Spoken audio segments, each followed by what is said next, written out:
Bismillahirrahmanirrahim. Assalamualaikum warahmatullahi wabarakatuh kepada followers Salai Valley dan juga followers di Kembara Umrah JDT. Hari ni kita sedang buat live berganda, iaitu live di dua-dua page kami, iaitu Salai Valley dan juga Kembara Umrah JDT. Assalamualaikum semua, sihat. Saya Siti Hajar dari Unit Marketing Kembara Umrah JDT, dan hari ini saya bersama tetamu istimewa. Macam minggu lepas kita bersama dengan Ustaz Khairul Fahmi, hari ini kita bersama dengan Ustaz, salah seorang senior musyrif Kembara Umrah JDT juga. Assalamualaikum Ustaz. Waalaikumsalam. Alhamdulillah. Ustaz boleh perkenalkan diri sebab kita ada follower baru di Salai Valley. Assalamualaikum warahmatullahi nama saya Fakhrul Razi bin Abu Bakar. Fakhrul Razi bin Abu Bakar merupakan salah seorang musyrif di Kembara Umrah JDT.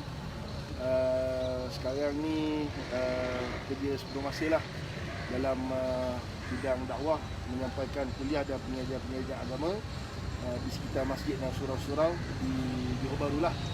Jadi tak ada apa lagi lah. Okay. Dan ini dalgona. Okey, untuk pengetahuan anda semua, kita selalu panggil nama manja Ustaz Fakhrul Razi ni dengan panggilan Ufab. Ufab itu adalah Ustaz Fakhrul Razi Abu Bakar. Betul? Ya. Betul, saya betul. Okey, Assalamualaikum. Boleh tak penonton-penonton di Kembara Umrah JDT komen clear atau tidak suara kami? Jelas atau tidak siaran langsung ini? Di Salai Valley juga boleh turunkan komen jika anda dengar dengan jelas suara-suara kami. Alright. Okey, hari ini kan macam minggu lepas kita dengan Ustaz Khairul Fahmi berceritakan tentang adab makan. Rupanya Ustaz tu cakap, saya recall balik rupanya Ustaz cakap adab orang Islam ketika makan kena berbual tentang perkara-perkara baik lah, tentang orang-orang soleh. So hari ni saya bersama Ustaz Fakhrul Razi, kita nak tanya sikit sebanyak juga. Ada juga soalan-soalan yang daripada kita punya followers. Dia tanya, Ustaz, apa sebenarnya adab kelebihan makan menggunakan tangan, Ustaz? Baik. Boleh tunggu jawab sekejap? Boleh. Baik. Okey, baik. Bismillahirrahmanirrahim. Alhamdulillah wassalatu wassalamu ala Rasulillah wa ala alihi washabihi wa man tabi'a hudah. Terima kasih kepada pengajar dan juga seluruh kru dan juga akhi tangan Salai Valley dan juga kru JDT, tuan-tuan dan puan-puan yang bersama-sama dengan kita pada petang ini. Jadi soalannya ringkas je lah berkenaan dengan kelebihan makan dengan tangan kanan. Pertamanya masalah ataupun makan menggunakan tangan kanan ni dia adalah benda yang disuruh oleh Nabi SAW sendiri. Nabi sebut, ya gulam samillah wa kul biyamin wa kul mimma yalik. Nabi sebut, wahai budak, Nabi sebut pada seorang sahabat yang masih lagi kanak-kanak pada masa itu, makan sebutlah nama Allah, makan dengan tangan kanan dan makanlah apa yang dekat hampir dengan kamu. Kerana kalau kita makan dalam satu talam tu, makan ramai-ramai, kita jangan buat pagar pula kan, yang sampai ke tengah kita punya. Kerana makan apa yang dekat dengan kita, kemudian boleh kita bawa ke tengah itulah. Jadi antaranya Nabi pesan wakul biyaminik, dan makanlah dengan tangan kanan. Jadi sekejap kita bagi laluan, makanan pun dah sampai. Hari ini kita hidangkan ufab dengan jemput. Jangan saya makan seorang. Tak. Saya Tak apa, kita boleh share. Petang-petang ni sedap makan ni, Ustaz. Okey, sambung tadi. Jadi apa nama, apabila kita makan perlulah kita menggunakan tangan kanan lah. Baik, macam masalah guna sudu garpu. Sudu garpu ni kita pakai tangan kiri, kanan dengan kiri, ataupun apa nama, garpu dengan pisau. Kalau ikut dia punya etik lah, apa nama, pisau dengan garpu ni, pisau sebelah kanan, garpu sebelah kiri. Kalau kita nak potong daging contoh kan, jadi kita potong pakai tangan kanan, kita suap pakai tangan kiri. Jadi macam mana? Dalam bab ni pun sama. Bila nak makan, walaupun ada alat perantaraan antara tangan kita yang menyampaikan ke mulut ni dengan garpu, maka elok juga kita makan dengan tangan kanan. Ni setengah-setengah orang dia terlupa, dia kata tak apa makan pakai sudu garpu je, tak pakai tangan kiri. Dia kata memang pakai tangan kiri tapi bukan sudu garpu. Ya. Jadi kita kata tak boleh lah, walaupun pakai sudu garpu, maka elok kita makan pakai tangan kanan. Dan masalah nak sebut sikit lah, ada setengah orang dia kata kalau makan jangan pakai sudu garpu, ataupun dia kata jangan makan pakai chopstick. Sebab dia kata benda ni bukan Islam ni. Pertamanya kita katakan tak ada isu pun nak makan pakai chopstick ke, nak makan pakai buluh ke, nak makan pakai sudu garpu ke, tak jadi masalah pun. Yang jadi masalahnya apabila kita menyuap makanan kita tidak dengan tangan kanan. Jadi bila makan tu hendaklah kita makan dengan tangan kanan, kerana itulah sunnah anjuran yang ditunjukkan, yang diajar oleh Nabi sallallahu alaihi wasallam lah. Jadi nak cerita kelebihan tu, dia bukan kelebihan. Dia adalah anjuran dan perintah daripada Nabi sallallahu alaihi wasallam. Bukan kelebihan ni. Kelebihan tu memang satu kelebihan sebab kita ikut sunnah. Satu lagi dia adalah perintah daripada Nabi SAW yang mesti kita taatilah. Itu wallahu alam. Wallahu alam bisawab. Pegang cawan pun pakai tangan kanan. Tapi minum kejap lagi lah.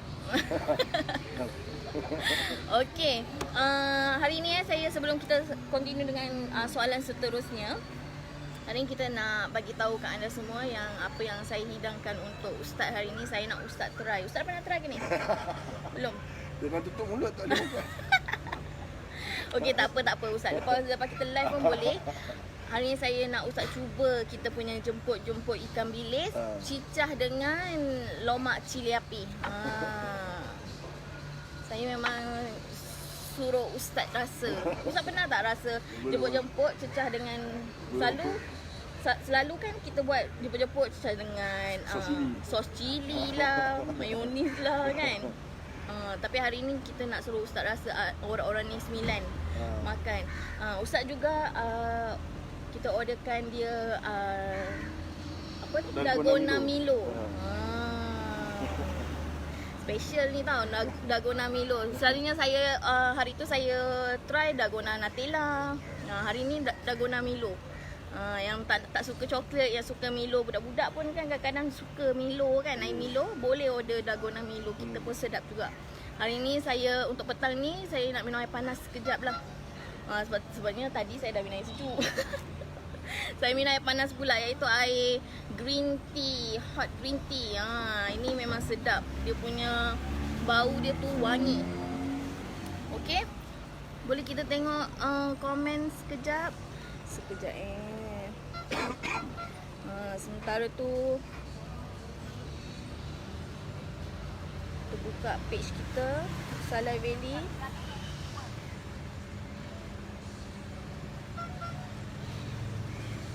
Umrah JDT komen clear.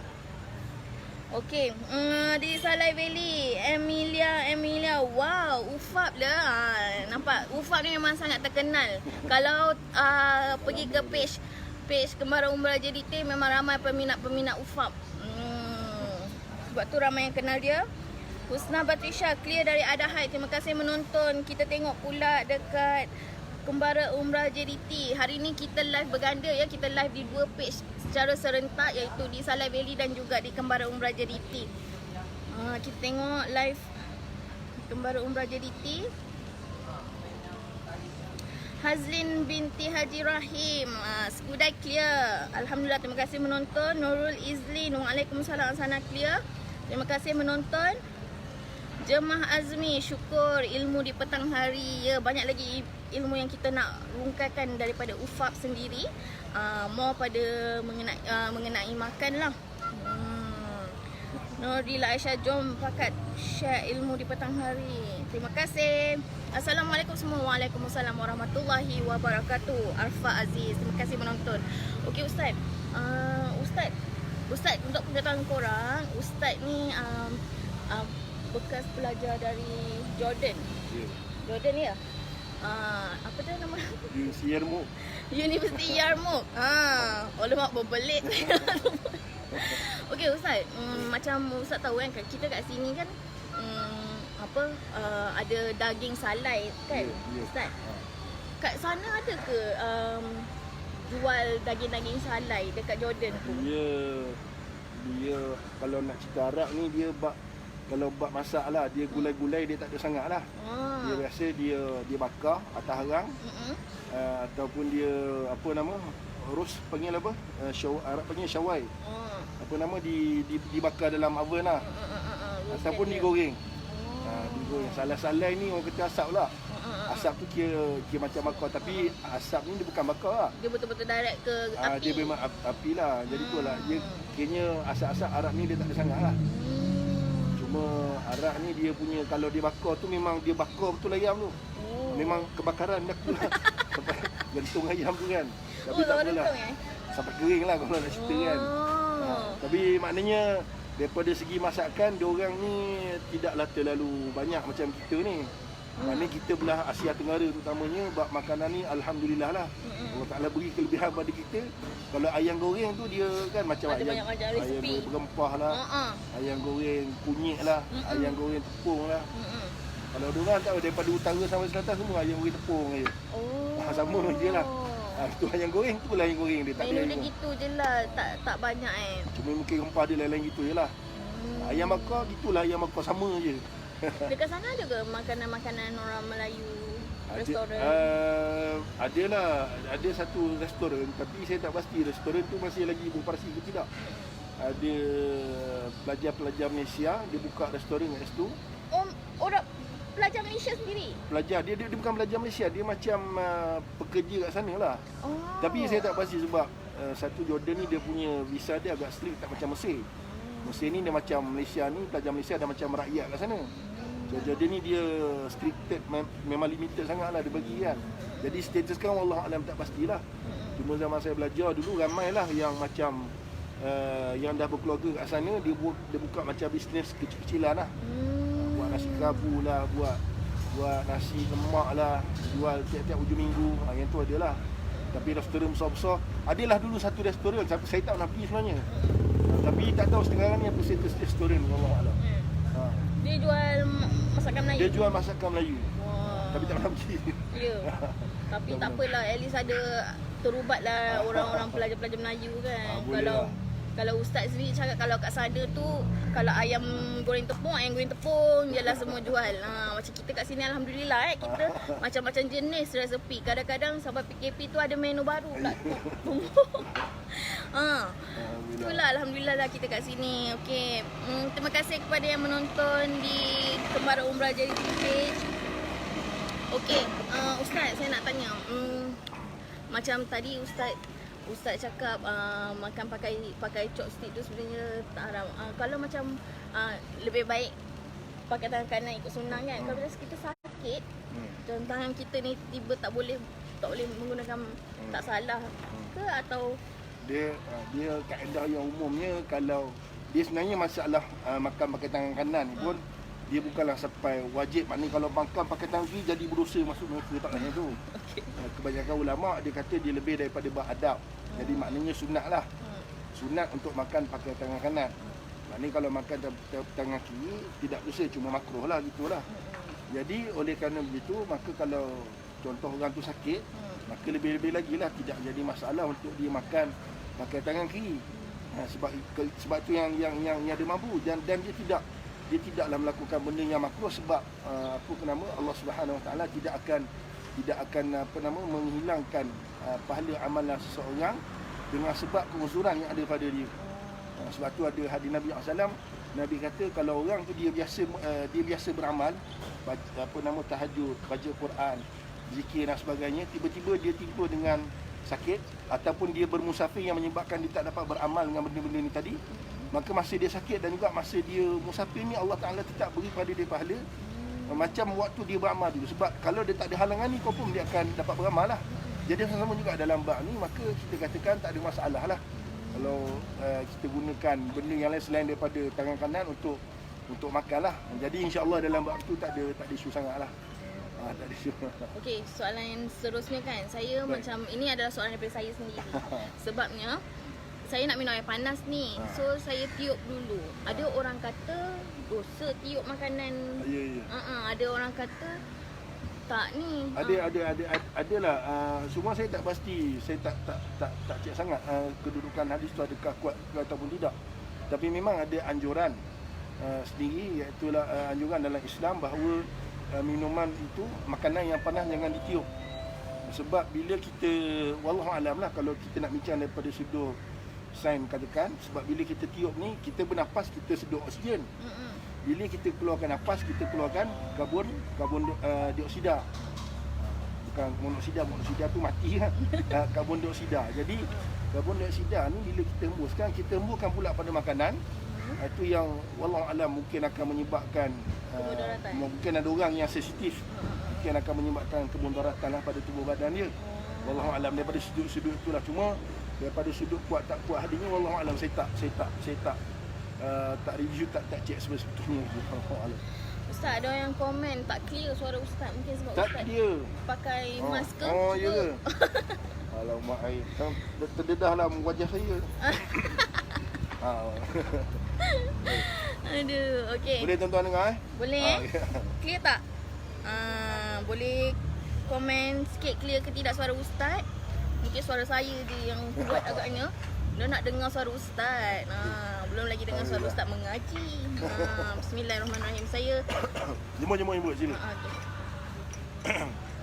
Saya nak minum, nak rasa. Ini kan green tea kami ni, belum minum pun kita dah boleh bau dia punya wangi tau Ustaz. Yeah. Wangi aroma green tea dia ni. Sedapnya. Okay. Alright. Ustaz ada lagi tak ada kata-kata lagi yang Ustaz nak bagi pesanan untuk kita punya followers? Baik. Tak ada apa-apa lah pesanan, cuma sebab sekarang ni kita tengah dalam fasa gelombang ketiga kata orang. Ya, betul. Gelombang ketiga COVID-19. Jadi apa yang saya nak sebut ialah kita patuh sajalah kepada setiap arahan yang dikeluarkan oleh waliul amri.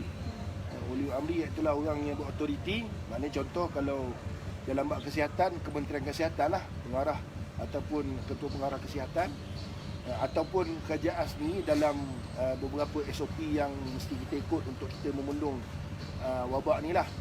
Sebab sekarang ni kalau kita tengok banyak kita dapat daripada sebaran dekat WhatsApp, dekat Facebook dan sebagainya, ada setengah-setengah orang yang disebut sebagai yang disebutlah sebagai ustaz ke wallahu alam, yang mana mereka membawa pandangan-pandangan yang bercanggah dengan perintah arahan yang diberi oleh pemerintah tu tadi, daripada maknanya sembahyang dia kata jangan jarak-jarak kerana kita telah lari daripada sunnah Nabi. Ini semuanya adalah agenda Yahudi dan sebagainya. Maka kita katakan, kita hiraukan semua sekali itu. Apa yang penting kita kena ikut arahan pemerintah, kerana yang apa nama yang kita katakan yang absah ataupun pandangan yang perlu kita pegang adalah waliul amri, kerana bila waliul amri memerintahkan kepada kita dengan satu benda yang tidak bercanggah dengan agama, dan masalah semayang dalam semayang dalam penjarakan ataupun menutup mulut masa semayang pun dia bukanlah satu benda yang disuruh dalam agama secara jazab, maknanya secara mesti. Kalau tak buat tak sah semayang. Dia cuma daripada bab sunat saja, daripada segi bab afdal saja. Jadi ini kan pula dalam bab darurat. Jadi oleh kerana itu tidak jadi masalah untuk kita semayang dalam keadaan menutup mulut, ataupun kita semayang dalam penjarakan, ataupun apa juga benda yang diwajibkan oleh pemerintah, kerana keutamaan kita sekarang kaedahnya disebut adalah untuk darul mafsadah, untuk kita menolak kerosakan. Menolak kerosakan itu lebih diutamakan daripada kita mengambil maslahat ataupun kita mengambil manfaat daripada benda yang ada itulah. Jadi apa yang saya nak sebut sini, kalau macam kat Selangor, kalau kat Selangor dia minta kepada ustaz-ustaz yang beri kuliah ni, sebelum kuliah dalam 5 atau 10 minit sebelum kuliah cerita tentang SOP supaya jemaah tak lupalah. Jadi dalam bab ni apa saya nak sebut, jagalah kebersihan diri masing-masing, SOP masing-masing, dan mudah-mudahan Allah Taala pelihara kita dan ahli keluarga kita lah daripada wabak ni insya-Allah. Dan mudah-mudahan mereka yang berniaga, yang berusaha dalam tempoh yang agak sempit ni, semua orang dalam keadaan kesempitan. Ada kadang-kadang job hilang dan sebagainya.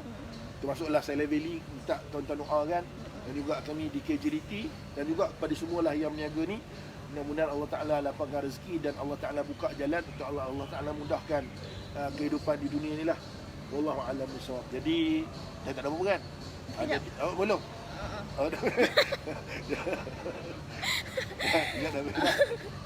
Amin, amin. Tadi doa tadi semoga dimakbulkan.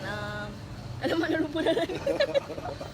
Okey, kejap-kejap saya baca sikit komen daripada Saleh Valley page. Nazrul dari Patu Pahat Clear. Terima kasih menonton. Azlan Alias. Wah, macam kenal nama ni. Wah. Lama tak jumpa tu. Dia cakap, wah, rindu Fab. Kami semua kat JKT rindu Ustaz kan Azlan. Ustaz Azlan. Ya, dia adalah salah seorang daripada musyrik kami. Memang dia pun agak terkenal ya di KJDT. Lepas tu dia cakap macam ni, sampaikan salam pada Ufab. Saya peminat beliau tak kenal saya. Pandai korang Ustaz Azlan. Mana tahu Ustaz Azlan free, jom lah live dengan saya Minggu depan Ustaz. Ustaz Azlan live kat sini insya-Allah. Dia kena bagi VVIP punya invitation ni Ustaz. Ustaz Azlan ni. Kena letak daging, itik semua depan. Ustaz, kalau Ustaz live dengan saya letak dulang set untuk Ustaz. Tak sabar nak tunggu Ustaz live dengan saya. Muhammad Syafi'i Musni. Ini pun salah seorang musyrik kami, masyarakat. Boy. Okey. Kepada penonton-penonton, terima kasih kerana menonton. Alhamdulillah, kita dapat ilmu petang-petang hari ini bersama dengan Ufab, Ustaz Fakhur Aziz, salah seorang musyrik dari Kembara Umrah JDT. Kita punya jemput-jemput pun dah tenung saya balik. Tadi saya tenung dia tenung saya balik bila nak makan dia. So terima kasih kepada yang menonton. Okey, sebelum tu Ustaz, sekejap. Saya nak buat promosi sikit. Bermula pada hari ini, kita ada bagi free dalgona untuk sesiapa yang makan di Salai Valley. Kita akan bagi voucher khas untuk anda redeem dalgona secara percuma. Satu dalgona secara percuma. Macam mana? Dia ada syarat dia, iaitu anda hanya isi borang yang ada di voucher itu sahaja dan anda akan dapat voucher dalgona secara percuma. Dia tertakluk pada 3,000 dalgona. Siapa-siapa yang datang makan, nanti kita punya waiter akan minta anda untuk fill up je dekat borang kami, voucher kami, dan anda akan dapat redeem untuk next bill. Anda akan dapat redeem dalgona yang macam diminum oleh Ustaz nanti. Alright. Okey, nanti kami akan buat poster dekat page kami, di page Salai Valley. InsyaAllah di Kembara Umrah JDT pun kita akan postkan postage tu. Siapa-siapa yang nak tahu macam mana nak redeem tu, boleh WhatsApp kami 019-258-8770. Okey. So sampai di sini saja kita punya live. Terima kasih Ustaz atas ilmu yang diberikan. Terima kasih menjemput dan menjemu. Kalau korang ada soalan-soalan lain yang nak tanya Ufab personally, boleh ke dorang add Ufab dekat Facebook? InsyaAllah boleh. Ustaz punya Facebook Fakhur Razi Fakhur Razi Abu Bakar. Fakhur Razi Abu Bakar. Kejap lagi kita punya team akan tagkan nama Ustaz. Okey, macam mungkinlah diorang ada soalan-soalan musykil, baru pertama kali tengok Ustaz kan. So korang boleh direct PM dia. Okey, Ustaz aktif kan dekat Facebook? Ada. Alright. On kadang-kadang tak. Kadang-kadang on, kadang-kadang tak. Sebab Ustaz pun busy dengan kuliah dia juga. Korang DM dia. Nanti insyaAllah kalau ada masa dia akan reply. Okay. Assalamualaikum warahmatullahi wabarakatuh. Terima kasih menonton.